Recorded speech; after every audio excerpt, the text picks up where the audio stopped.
bad connection. Yep, you sound like an underwater robot.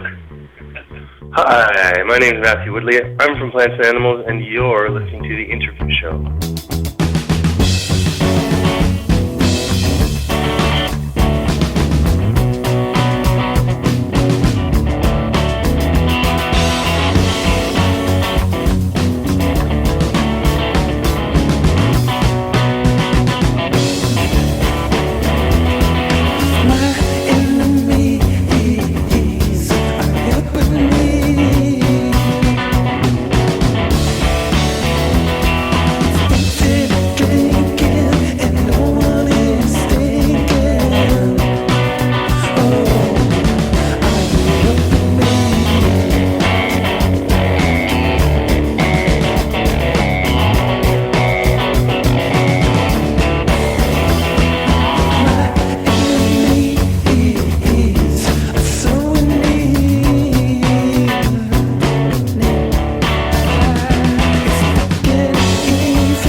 That's getting a little better. Keep talking. How does that sound? Oh, we're good. We're cooking with Cass. Welcome to the interview show. This is Scott Wood, your host, and tonight I have one of the members of Plants and Animals, and I would love it if you could introduce yourself. My name is Woody. That's short for Matthew Woodley. I'm the drummer in the band. Do a little singing, make sure everything's in order, and nice to meet you. Nice to meet you as well. Now, the song I'm going to play in with is going to be Tom Cruise. So I was reading that you guys were inspired to write that song after drinking a lot of rum and cokes, and it made you feel like Tom Cruise. Yeah, we've always wanted to feel like Tom Cruise, and that just took us by surprise, and there we were. metaphorically jumping on the couch. It gave us a certain confidence, you know. And ultimately, the lyrics and the song don't have much to do with Tom Cruise. The name was just kind of a gift to ourselves and an inside joke that's become a shared joke. When was the last time feeling like Tom Cruise has helped you in your everyday life? That was the only time in my life I've ever felt like Tom Cruise. I hope the feeling comes back again, but I can only drink so many rum and cokes. All right, then. What's your drink these days after the show? I enjoy a nice cold beer, and I also, you know, I drink a lot of water. I sweat a lot because we all do. We all sweat quite a bit because we like to give her for the crowd. And so a mixture of beer and water, not together though, separately. So when you've had a couple too many beers, where does that take you in your head? What movie star are you then? I would say more as like Patrick Swayze or no, I can't say Patrick Swayze. He's not with us anymore. I would say Jeff Bridges. Jeff Bridges from what era? The dude from what's it called there? You know what I mean. Big Lebowski. All right. Okay. Oh, the other thing I wanted to ask you is when you were loaded on the drum and cokes and you guys thought you were Tom Cruise, did Xenu talk to you? And if so, what did he tell you to do? He told us to make our enemies wither and to smirk and to have a sparkle in our eye and to go forth and conquer. Nice. I like that. That is pretty much what Tom Cruise is all about. Perfect. That's what he embodies, and it's what we, since meeting him, the way we met him, have strived to embody. Your album is called La La Land, and there's a song on it called American Idol. So there's a lot of American references. So I wanted to ask you why you think Canadians are so in love with Americans. I don't think Canadians are in love with Americans. I think Canadians have an inferiority complex, and inferiority/superiority complex, like to differentiate ourselves from Americans as much as possible. Although the differences on a global level are kind of subtle. I guess they're there, and we like to promote our own identity through red roots sweatshirts and beer and usage of the word A, beavers, and things like that, and the good old hockey game. Why so many American references on the record? Maybe. I think some of them are unintentional. Some of them were sort of subconscious, and a lot of them probably have to do from the amount of time that we drove around in America in a van, and from the amount of television that Warren watches. He's the lyrics guy in the band, and he really loves the television. Yeah, you guys, from what I've read, wrote a lot of this album on the road, and that's very difficult for a lot of bands. How did you guys find it? Well, we didn't actually write on the road. We took inspiration from the road, in a sense. I mean, I guess everybody does, right? Every band that's working tours. So having a road album is nothing new. And that said, this isn't even a road album. I think it's just more a reflection of the past 2 years of our lives being more in motion and being more transient. You know, whereas Park Avenue was more rooted because we were at home and living in our neighborhood in Montreal, working day jobs, making a record kind of on the side for kicks, for ourselves, for fun, and then we grew into a working band, and so La La Land is not it's not a place like Park Avenue. It's more a state of mind.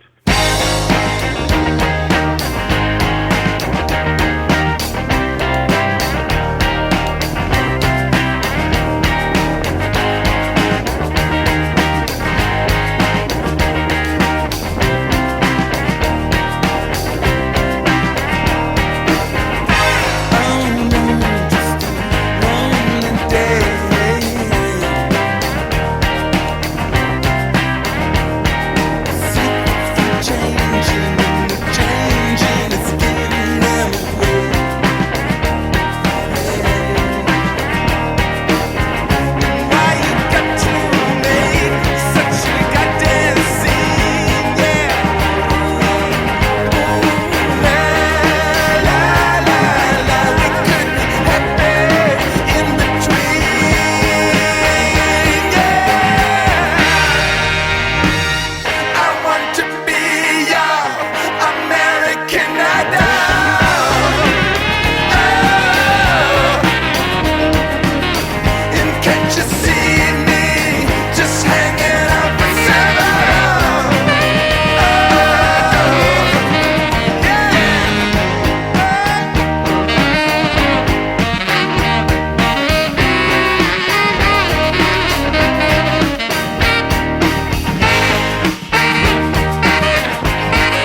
Hi, my name is Matthew Woodley. I'm from Plants and Animals, and you're listening to The Interview Show. Nice, nice. Okay, I read a quote of yours where you were saying that we don't have our own lives anymore, we're married, and you were talking about commitment to the band. So I was hoping you could talk about the price of that commitment. like 50% of marriages, it's probably going to end in divorce. I don't know. I don't know if I said that or someone else said that. Or said that offhanded thing. We actually have lives. We spend lots of time at home, and with our friends and our families back there, and we spend a lot of time on tour, but it certainly isn't the overwhelming majority of our time. So I like that. I'd like to keep that balance, and that said, we're still married. I spend a hell of a lot of time with these guys. You do, and marriage can be a kind of a grind. So when was the last time you looked across the van or across the stage and fell in love with each of the other guys in the band all over again?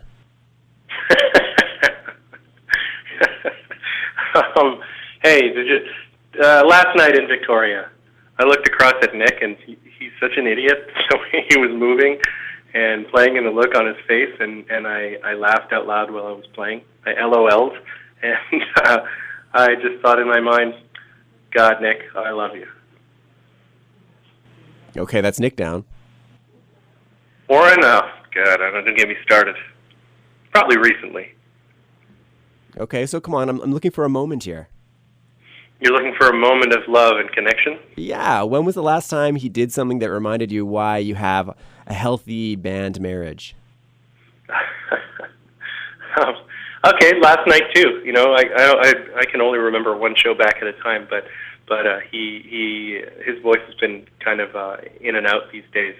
Just the past week, because he's got a bit of a throat bug, and he went for a ridiculous note last night, and it just fell apart in his throat and then hit the microphone, and it caused me also a gale of joy. It's nice when you can play a show and have laughter by yourself like that. I really like it. Perfect. Okay, so you were born in Halifax and you moved to Montreal with one of the guys in the band to go to school, and Montreal hooked you guys. You still live there. You've made it your home. So I wanted to ask you, what about the city has hooked you? Why did you remain?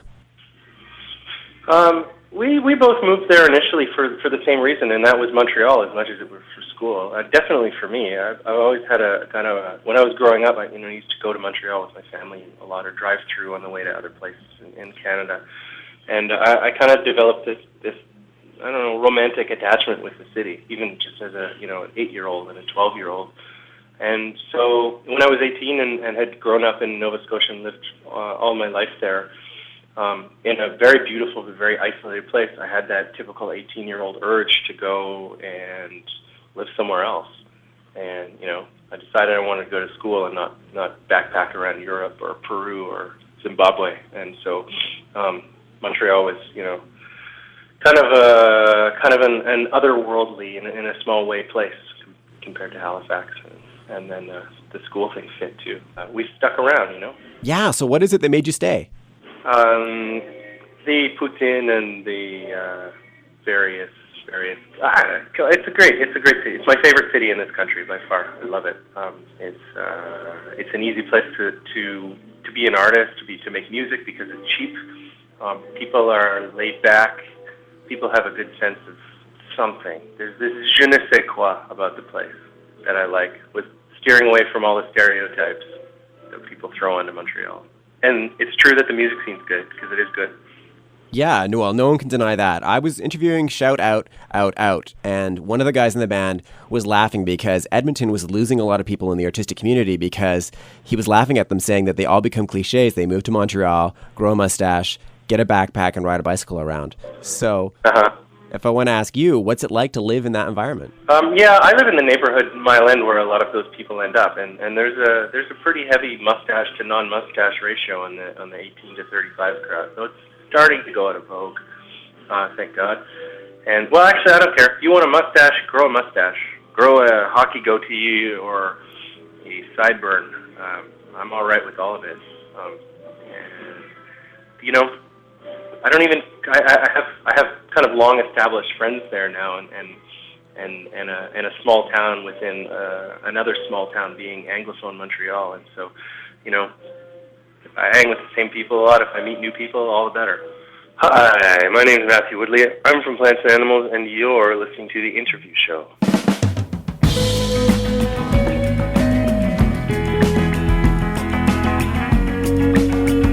A California hotel, somewhere down the coast. A Kon Tiki in the night. And if you want to, we can rent a car. A Kon Tiki, leave anytime you like.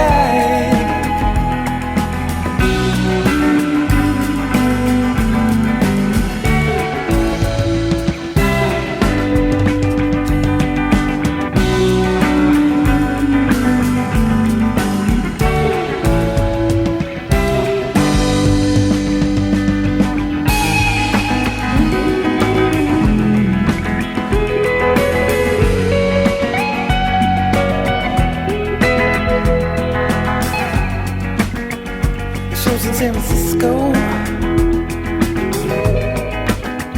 it shows in LA. A Kon Tiki, it's never far away. We listen to Gypsy Kings, and watch the sun go down.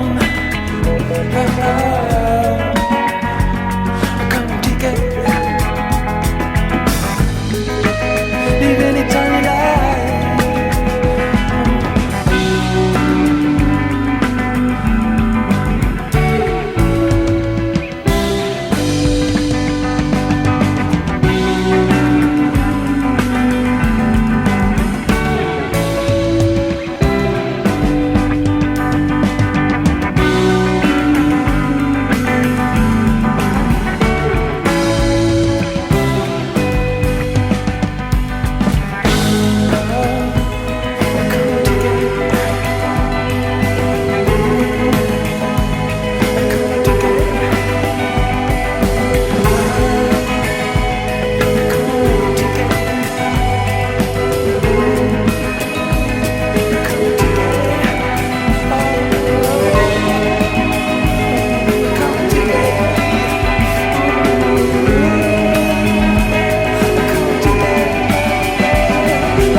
Hi, my name is Matthew Woodley. I'm from Plants and Animals, and you're listening to The Interview Show. Nice. My favorite song on the record is Kon Tiki, and I was reading that song was inspired by a day that you guys spent on a day off with each other. So can you talk a little bit about that day? Yeah, we were with some friends who were living in LA, and we had a day off, and we drove up the coast looking to rent bicycles and drive around some vineyards and taste wine and have a hilarious time. And due to lack of planning, we ended up in a weird kind of inland California town that looked, it was like a German town reproduction with like German architecture and German businesses. And we didn't want to stay there. We wanted to go to the coast because it's not that often that you get to sit on the beach. So I found us a hotel on the coast. We drove up, and lo and behold, it's called the Kon Tiki, which is a great adventure book, by the way. It's by Thor Heyerdahl, true story. Anyway, we went to the corner store, bought a bunch of different California wines to sample, and had a fun night in this kind of tacky motel in a tacky town on a tacky beach. Nice. Well, it's made for an excellent, excellent song. Now, a lot of critics have talked about you guys and your transition from experimental music, quote unquote, to your sound now. What parts of your music school learnings have survived onto this record? I think we all spent a lot of time at music school focusing on studio stuff, on electroacoustic studies, as is the name of the program there, and a lot of the courses we took. So recording, production of weird, that kind of stuff. And I think it was invaluable in ear training and being able to really go inside a sound and know what it's composed of. Start to hear the timbre of something and the different frequencies, and for me that's the number one thing I took from it all. I think was not only just a kind of an openness in hearing, but maybe a more developed hearing just from practicing. Making your ears as an instrument get better. The experimental side of things, I'm not too connected to it anymore. I wasn't even then. It was more just a kind of interesting exercise. So if you had to take something on the record, pick a song or what have you, what can you identify in the record that still harkens back to those days?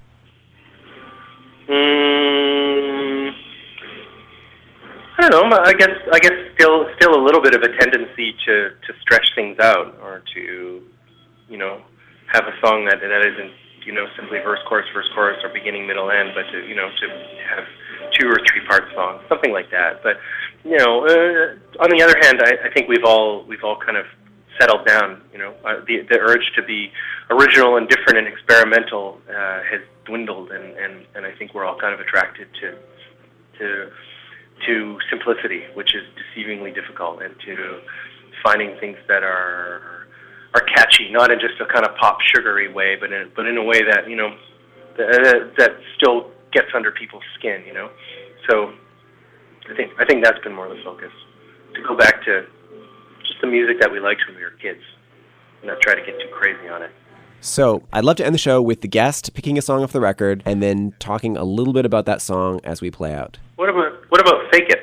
Fake It is the first track that we recorded in Paris when we did a session at a studio outside of the city, a great big beautiful manor with several floors of giant rooms and crooked floors and beautiful old rooms with paint peeling, and just really an incredible place to work and eat and sleep as we did. We did all 3. Fake It was the first track we did it there, and whenever I listen to it, it reminds me of kind of the sights and smells of that house that we worked in for a wonderful few days. Hi, my name is Matthew Woodley. I'm from Plants and Animals, and you're listening to The Interview Show.